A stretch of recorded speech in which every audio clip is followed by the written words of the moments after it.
Greta.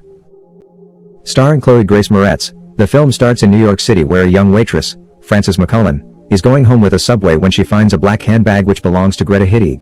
At first she hesitates, but then she decides to bring the bag home. She lives with her best friend, named Erica, who suggests taking the money inside the bag, but she refuses. Later, they decide to watch a movie in the cinema, which makes Frances emotional as she used to go there with her mom, who had just passed away a year ago.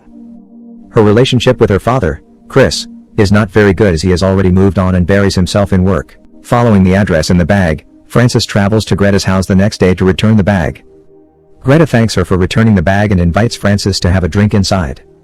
In the house, she hears some strange pounding noises coming from a wall behind the piano, but Greta claims that it's her neighbor reconstructing.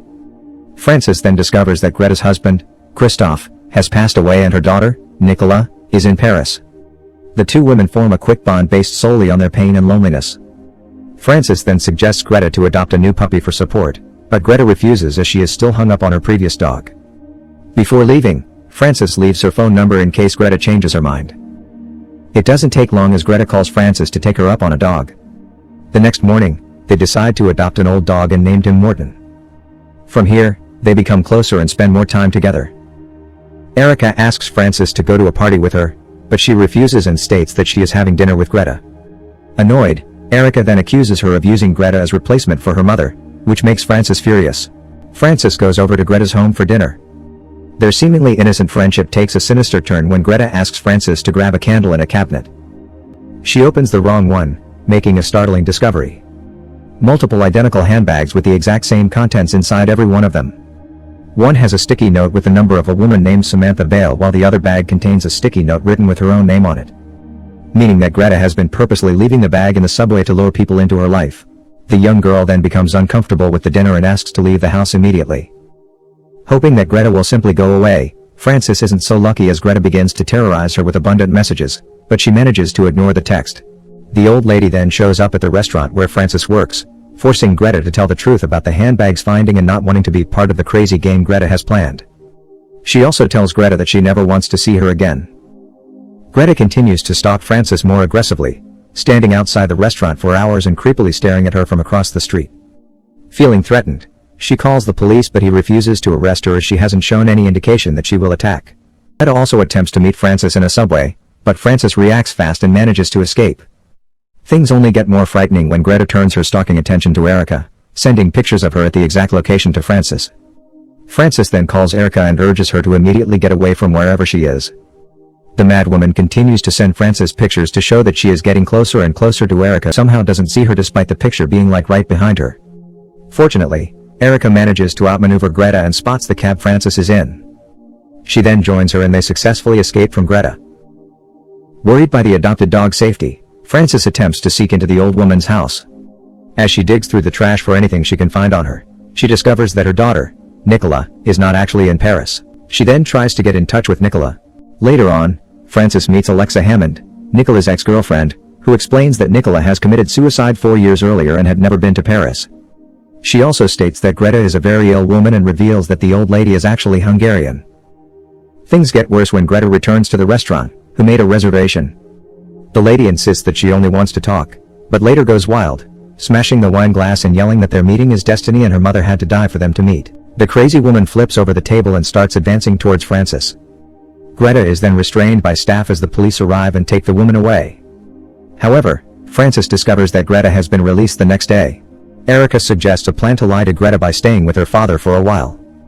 Hoping that this would be enough for Greta to leave her alone, she then agrees with the plan and decides to meet Greta and tells her that she is going away for a while. Greta then gives her an uncomfortably long hug. Later, Frances is having a drink in her home and she starts to feel dizzy. Unfortunately, the coffee had been drugged and Greta suddenly shows up, punishing Frances for supposedly lying about going away. Greta drags the poor Frances back to her lovely gingerbread house, locking her in a toy box. Apparently, the kidnapping was just a dream. Frances wakes up and finds Erica in the apartment with her. She then tells Frances to pack up because her dad is already waiting for her downstairs. She then goes to the elevator to leave, but suddenly the elevator appears to be going lower than the bottom floor and the walls start closing in. Actually, meeting Erica and Chris was a dream. Frances is really locked in a toy box and she now really wakes up, screaming to be let out. Greta grants her request, then grabs her phone and leaves her again trapped in the room. The phone is used to make Erica believe that she is on vacation with her father, while also making Chris think that she is on vacation with Erica. Due to this, Frances is kept hostage by Greta for weeks with no one looking for her.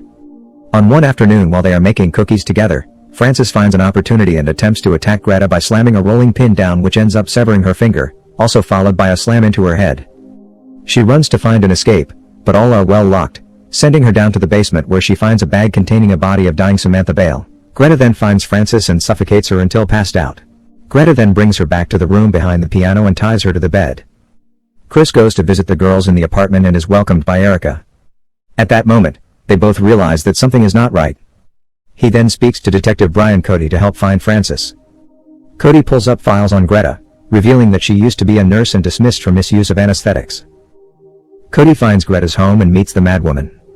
She then invites her to go in and have a chat. Realizing that someone else is within the house, Frances tries to make her presence known by banging on the bed and making the pendulum on the piano start ticking. Greta claims that the sound was made by her dog and she goes upstairs to shut the dog. Exploring the house, Cody is very close to finding the hidden room, but Greta suddenly appears and injects sedatives in his neck, causing him paralyzed on the floor. He attempts to shoot with his gun, but misses. Greta then grabs the gun and shoots Cody to death. She dumps his body into a bag, adding some chemicals to his face, and throws him to the basement. Greta then shows up in the subway to find her next victim. A young woman with curly brown hair takes the bait and arrives at the house to give back the bag. As they chat, the pendulum starts ticking again, indicating that Frances is making sound again. Greta then steps away for a moment to shut the neighbor, as she said to the new girl, and returns to have her coffee. Suddenly, she starts to feel disoriented and falls off to the ground. Surprisingly, the woman then pulls off her wig and reveals herself to be Erica, having been waiting in the subway for a while until she found the handbag. As Greta faints, Frances continues banging on the bed to help Erica find her position. Erica manages to pull the piano back and successfully frees Frances from her agony. As Erica tries to help her friend out, music starts playing, indicating that Greta is still lurking around. But as Frances steps out, Greta grabs her by the throat and says that she was her favorite one. Greta then passes out.